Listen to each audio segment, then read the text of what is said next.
On est avec François de Rugy, Éric Nolot, avec Alexandre Devecchio et Geoffroy Lejeune. Noël, on va en parler dans un instant avec Monseigneur Dominique Ray, qui va nous rejoindre sur le plateau. Mais c'est vrai qu'on a un petit peu de mal, mon cher François de Rugy, à se dire que dans ce pays, il faut désormais faire des efforts pour défendre notre patrimoine culturel et identitaire, et que tout est prétexte à stigmatiser. En fait, non. En fait, on a le droit d'assumer, d'être heureux de fêter Noël et de... on le disait au début de l'émission, mais j'y reviens parce qu'on verra sans doute ce message de la part de Monseigneur Ray, mais c'est important quand même de ne pas se brider, de ne pas s'auto-censurer, parce que c'est le cas. Mais est-ce que c'est pas aussi parce qu'il y a un discours qui prend une place beaucoup plus importante qu'elle n'est en réalité dans la société française, où il y aurait en effet des gens qui hésiteraient à dire Noël ou qui feraient exprès de dire bonne fête de fin d'année parce qu'ils voudraient éviter qu'il y a cette espèce de politique, enfin ce mélange de politiquement correct, de wokisme, de cancel culture, on peut appeler ça comme on veut, mais on voit bien que ça c'est assez présent dans certaines élites médiatiques et politiques. Moi, je pense que dans la France, qu'elle ce soit la France des villages, des grandes villes, des quartiers, etc., les gens sont assez loin de ça. Et en revanche, ils sont assez proches de choses simples comme Noël, tout simplement. Et ils ont des envies simples de se retrouver en famille, ce qui n'est pas toujours facile. Hein. On a parlé aussi, il y a quelques jours, sur un autre plateau, des familles divisées, parce qu'on dit recomposées, mais c'est souvent en fait qu'elles sont divisées avant d'être recomposées. Et donc, oui, pour certains, ça peut être la chance de fêter 2 fois Noël, mais pour d'autres, ça peut être aussi des Noëls qui ne sont pas vraiment en famille. Moi, je pense que c'est plutôt ça la réalité des Français, que le fait de se dire, bah en fait, on ne pourrait plus dire joyeux Noël en France. Enfin, je veux dire, qui se dit qu'on ne peut pas dire joyeux Noël en France dans la France de 2025? Il y en a quelques-uns qui tentent, Éric Nolot. On s'est porté par un parti politique, moi je trouve ça inquiétant, que ça fasse partie d'un programme, le programme de liquidation des racines d'un pays, de ce qu'est un pays. Il faut un homme nouveau qu'on appellera l'homme créolisé. On ne peut plus parler de langue française, on ne peut plus dire joyeux Noël. Enfin, écoutez, ce sont vraiment des esprits totalitaires, quoi. Sous une espèce un peu... On ne peut pas dire que M. Coquerel soit effrayant, mais en fait, ce qu'il dit est effrayant. Moi, ça m'effraie. Geoffroy Lejeune. C'est vrai que moi, c'est la première année que je pense que j'ai toujours dit joyeux Noël de manière assez évidente, etc. Et depuis que j'ai pris conscience de cette bataille de Noël, je le dis et en ayant l'impression d'être coupable quasiment. Donc, je pense que tout à l'heure, hors antenne, quelqu'un a dit, je pense que c'était François ou Éric, mais a dit ça va faire porter une culpabilité, une responsabilité à ceux qui disent joyeux Noël, alors que c'était quelque chose qui était avant écrit dans les rues, etc. Et on a l'impression de porter exactement un discours politique en le disant. C'est très bizarre, mais ça me donne envie de continuer du coup. Évidemment. Et on accueille Monseigneur Dominique Ray. Bonsoir à vous. Bonsoir. Vous venez nous parler de votre livre, Mes choix, mes combats, ce que je crois, aux éditions Artege. Vous entendez ce débat que nous avons sur joyeux Noël et le fait que certains veulent censurer même cette expression. Qu'est-ce que vous pensez? Qu'est-ce que ça dit de l'état de notre société, Monseigneur? Fondamentalement, une société ne peut se comprendre qu'à partir de ses racines. Non pas pour faire de la nostalgie et les yeux braqués sur le rétroviseur, mais parce que fondamentalement elle nous explique. Et je dirais qu'on soit chrétien ou pas chrétien, naturellement, ce passé formé par plusieurs siècles de christianisme, 1500 siècles de christianisme, c'est quand même quelque chose qui marque notre société à travers, ne serait-ce que les appellations dans des villages, les églises sur le territoire qui sont là. C'est une mémoire qui existe pour nous, notre esprit. Donc on ne peut pas la renier, évidemment, on ne peut surtout pas la nier, mais quand même, on est dans une société fracturée, et vous le savez ô combien, on est dans une société où voilà, on s'antagonise, les gens sont antagonisés. La lumière qui nous est apportée par ces fêtes de fin d'année et de Noël, elle n'est pas évidente pour tout le monde, Monseigneur Ray. Oui, bien sûr, il y a un oubli du passé, un reniement parfois du passé. On voudrait s'exonérer de ce qui a marqué notre identité depuis des siècles pour construire un monde nouveau. Mais c'est un leurre. Mais parce que on ne peut pas se construire sans savoir d'où on vient. Exactement. Savoir d'où l'on vient pour aller où on va. Absolument, voilà. Proverbe évident. Éric Nolot, peut-être une question à Monseigneur Ray? Oui, justement, par rapport à ce mouvement de déni, on dit qu'il y a une forme de regain, d'évocation aussi de la pratique. Est-ce que vous la mesurez? Alors, on le constate effectivement, en même temps qu'il y a, comme disait Hervieux Léger, une exculturation du christianisme, une désaffiliation. On constate en même temps, au niveau des nouvelles générations, un regain de demande pour entrer dans l'Église, découvrir ou redécouvrir l'Église qui est nette dans toutes les communautés. Ça, c'est un phénomène qui n'était pas du tout attendu, prévu. Et cela... Mais c'est vraiment d'une ampleur remarquable ? C'est d'une ampleur, non, je ne dirais pas que c'est une ampleur considérable, mais c'est un flux qui semble très profondément marquer la plupart des communautés chrétiennes, qui sont très étonnées de ce phénomène-là, et qui montre qu'on a besoin de se retrouver, comme on le disait tout à l'heure, une identité, un sens. Derrière l'identité chrétienne, la quête spirituelle et des aspirations de sens, de transcendance, d'intériorité qui ne sont pas honorées. Et est-ce que c'est pour vous, Monseigneur Ray, une réponse au dynamisme d'autres religions, la vivacité d'autres religions ? Je pense à l'islam. Est-ce que c'est une réponse, une forme de réponse ? Il y a profondément, je pense profondément qu'il y a une attente spirituelle inscrite profondément dans le cœur de l'homme. La question de Dieu est inhérente à la condition humaine. L'homme ne peut pas ne pas se poser la question de Dieu. Derrière tout cela, c'est la question du sens, de la transcendance et de la finalité de la vie. Alors, effectivement, il y a des propositions religieuses diverses et variées, mais le substrat chrétien qui marque notre société aussi est une invitation à redécouvrir cette antécédence. Geoffroy Lejeune, une question à Monseigneur Ray. Pour rester sur la question de Noël, est-ce que, puisque on a été évidemment forgé par le christianisme, notre histoire, notre culture sont profondément imprégnées, Noël c'est quelque chose de très important pour les Français, et pourtant la pratique baisse énormément, il y a de moins en moins de catholiques, on sent que peut-être ce qui a accompagné notre pays pendant des années est en train peut-être de disparaître. Est-ce que vous pensez que la période qu'on est en train de vivre en ce moment est propice à ce que les gens retrouvent la foi ou se rapprochent de l'Église, ou est-ce qu'on a basculé dans autre chose qui serait simplement culturel et déconnecté de la question religieuse ? Je pense que c'est un temps de purification aussi pour les chrétiens, dans le sens qu'aujourd'hui, être chrétien procède d'un choix personnel, n'est plus porté par un environnement qui nous conduit à cela, c'est un choix de vie.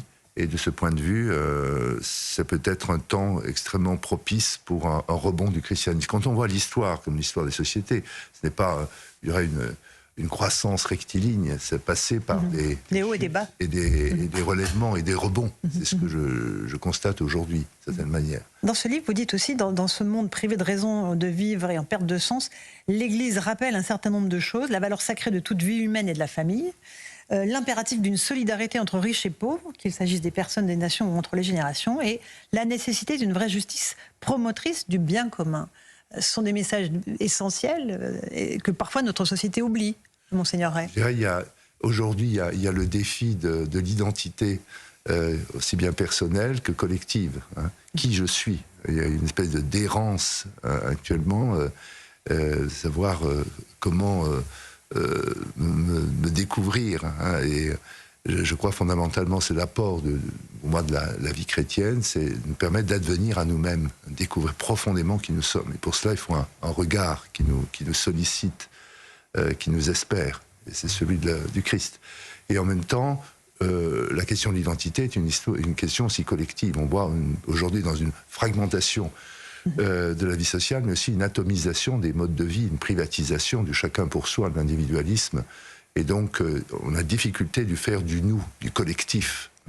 Et lorsque l'Église parle du bien commun, c'est cette requête de pouvoir construire une identité aussi à l'échelle d'une nation, à l'échelle ne serait-ce que d'une commune. D'une communauté locale. François de Rugy, une question à Monseigneur Ray, peut-être. Oui, j'avais envie de poser une question, alors qui est peut-être un peu politique à certains égards, mais qu'est-ce que vous pensez, si vous vous sentez de vous exprimer là-dessus, par rapport au nouveau pape qui est assez discret finalement par rapport à son prédécesseur? Est-ce que vous voyez des différences dans le discours qu'il porte, que ce soit sur la pratique, les rites, ou tout simplement sur le message de l'Évangile tel qu'il est porté par le pape actuel par rapport au pape François?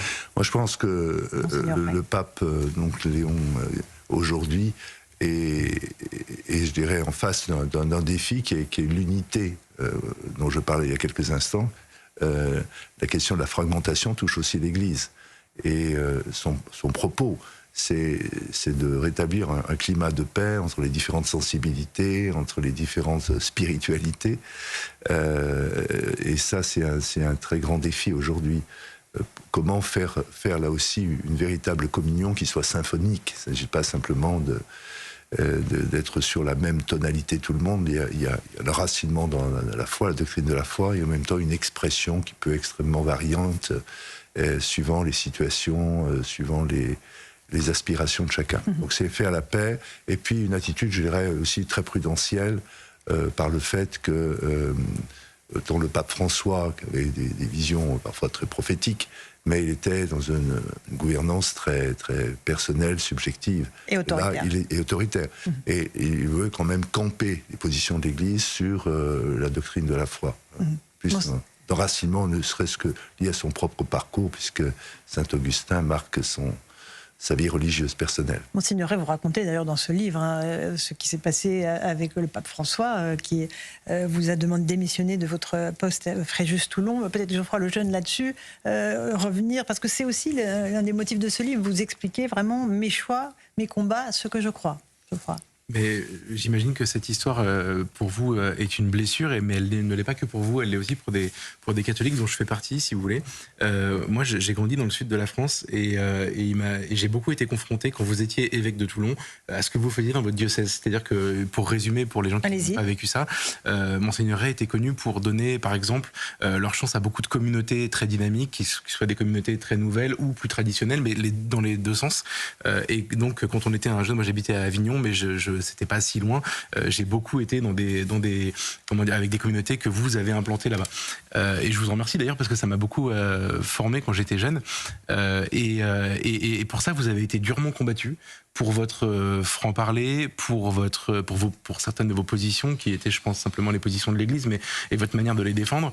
Et vous avez finalement été, vous êtes devenu, j'ai l'impression, en tout cas de là où j'étais, une cible. Et je fais partie des gens qui ont été heurtés par cela. Ça a été une forme de chemin de croix, ça a duré longtemps. Et aujourd'hui, je voudrais vous demander, je fais aussi partie des gens qui trouvent que l'Église de France n'est pas réellement au niveau où elle devrait être aujourd'hui, c'est-à-dire que on est très souvent déçu par la tiédeur ou par le manque d'engagement dans la cité de nos évêques. Vous étiez l'inverse de ça et vous avez été, entre guillemets, un peu puni pour ça. Est-ce que vous pensez qu'il y a aujourd'hui la place dans l'Église de France pour le feu ? Le feu, il a commencé à la Pentecôte et il ne s'est pas éteint encore, j'espère. Mais c'est vrai qu'il y a sans doute des conversions à vivre à tous les niveaux. Et au niveau de la hiérarchie aussi de l'Église, pour que, je dirais, par rapport à ces réalités qui marquent notre société, l'accueil des nouveaux convertis, l'accueil des différentes sensibilités, etc., un travail qui est de mieux prendre en compte toutes ces réalités, non pas pour les bénir n'importe comment, mais pour pouvoir les accueillir, les accompagner, aider à leur cheminement et à leur intégration dans la vie de l'Église. Il y a parfois eu des attitudes de latéralisation de ces réalités ou d'exclusion qui ne me semblaient pas du tout adaptées. Tout notre effort, c'est précisément d'aider toutes ces réalités, les différentes manières de vivre la foi, de pouvoir s'exprimer d'une manière concertée et avec l'attachement à l'enseignement de l'Église pour que ce soit, comme je l'ai dit tout à l'heure, une communion symphonique.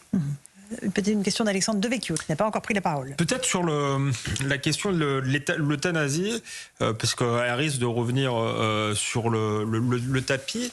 Qu'est-ce que l'Église peut dire, y compris en sortant d'un discours peut-être purement religieux, sans avoir l'air de prêcher pour sa paroisse, mais de prêcher vraiment pour le bien commun. Alors vous allez peut-être me dire que le rôle de l'Église est de prêcher pour le bien commun, mais comment vous parleriez à des gens qui n'ont pas forcément la foi, qui s'interrogent sur cette question-là ?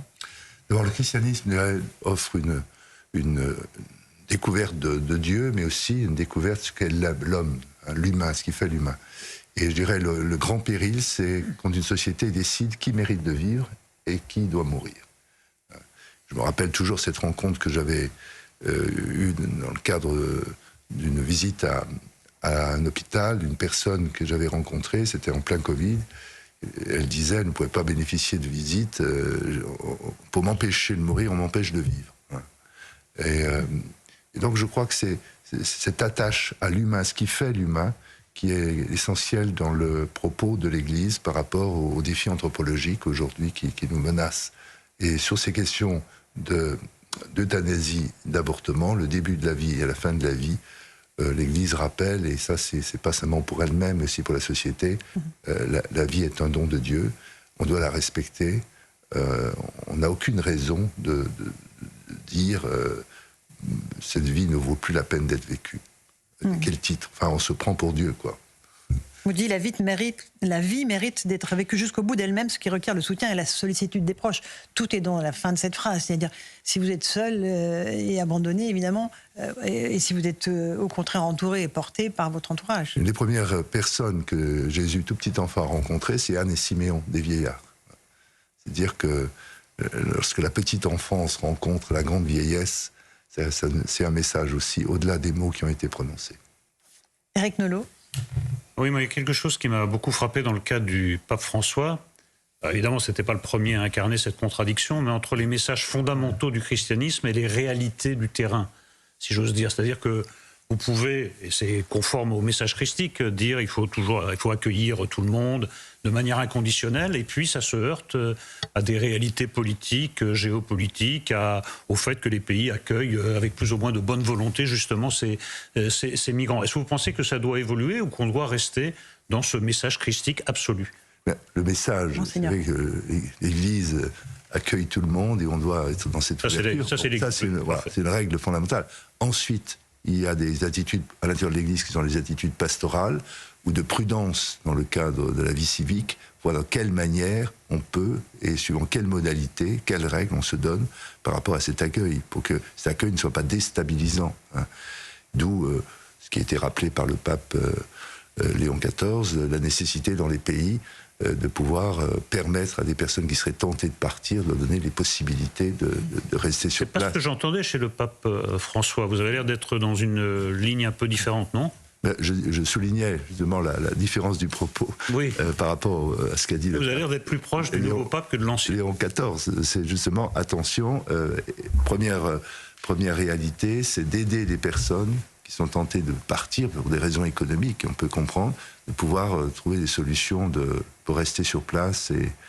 Et sinon, on a une espèce de tremblement de terre où on se déplace continuellement, où il y a plus de stabilité, il n'y a plus d'identité, quoi. Et on reste dans une logique de flux, de circulation, et je crois que c'est pas bon pour notre humanité. François Drugy. Oui, j'aurais envie de connaître aussi, Monseigneur, votre sentiment par rapport à un phénomène dont on parle assez peu en France, mais qui en réalité est assez important, qui est l'essor de communautés protestantes. Je dis de communautés parce que souvent ça se matérialise, on le voit d'ailleurs dans l'espace public, dans nos villes, il y a des paroisses qui se créent un peu comme ça, au coin de la rue, quasiment, c'est-à-dire c'est parfois des anciens commerces ou des anciens hangars qui deviennent des communautés protestantes, mais qui d'ailleurs souvent bousculent un peu la fédération des protestants de France, qui elle avait une autre forme d'organisation. Comment est-ce que vous voyez ça? Parce que c'est une forme de christianisme, mais qui vient un peu concurrencer aussi la religion catholique, et souvent liée d'ailleurs, on peut le dire aussi, à l'arrivée de populations d'origine étrangère qui importent aussi un peu des traditions qui existent dans d'autres régions du monde, notamment en Amérique ou en Afrique. Oui, alors donc, quand on parle d'univers protestant, c'est une nébuleuse entre les églises attachées à l'église réformée, des luthériens, des calvinistes, et des églises évangéliques très nombreuses. Voilà. En réalité, ce phénomène est très présent, effectivement, dans des lieux d'immigration, en particulier. On la voit dans la banlieue parisienne et ailleurs. Mais c'est lié, je crois, à des choses qui sont très fondamentales, qu'on retrouve dans ces églises évangéliques. D'abord une approche très affective de la foi, par rapport à l'isolement dans lequel ces populations peuvent se retrouver. C'est un lieu non pas de mixité sociale, mais je dirais de pouvoir trouver des fraternités, construire une fraternité alors que ce sont des personnes isolées. Donc c'est des lieux de fraternisation, on pourrait dire, ces communautés. Et puis, je dirais, c'est une expression très, très libre, parfois très émotionnelle de la foi, très directe aussi, on dit dans le langage chrétien kérigmatique, l'annonce Dieu m'a touché, Dieu veut te toucher, et voilà. Donc des choses qui sont très directes et très simples, qui doivent aussi nous interpeller, nous, dans une foi qui est parfois un peu formelle, un peu rituelle, et qui manque d'expressivité. Hein, mais c'est un phénomène qu'on a du mal à saisir, parce que ces églises ne sont pas hiérarchiques. Hein, et alors il y a des collaborations, parfois, qui se trouvent mises en place sur le terrain. Mais c'est quelque chose qui nous interpelle, effectivement. Merci beaucoup, Monseigneur Dominique Rey, d'être venu ce soir parler de ce livre, Mes choix, mes combats, ce que je crois, avec la contribution de Samuel Prévost et Henrik Lindel. C'est bien cela? C'est ça. Et c'est aux éditions Artege. Merci à vous. Merci François de Rugy, Éric Nolot, Alexandre Vecchio. Merci beaucoup, Laurence. Le jeune, Monseigneur Rey. Joyeux Noël à vous. Joyeux Noël. C'est vous qui allez nous le dire, peut-être, pour terminer, Monseigneur. Voilà. Joyeux Noël. Mais bien sûr, joyeux Noël. Et à travers l'avènement du Messie Sauveur sur le visage d'un petit enfant, ça nous invite, comme le disait Bernanos, à retrouver l'enfant qui est en nous. Voilà. Magnifique. C'est une belle grâce et un beau signe d'espérance que personnifie l'enfant. Merci beaucoup pour ce message d'espérance. Dans un instant, c'est Pierre de Villeneuve qui va continuer à le porter sur Europe 1. Et bien sûr, Christine Kelly sur CNews. Bonne soirée à vous et joyeux Noël.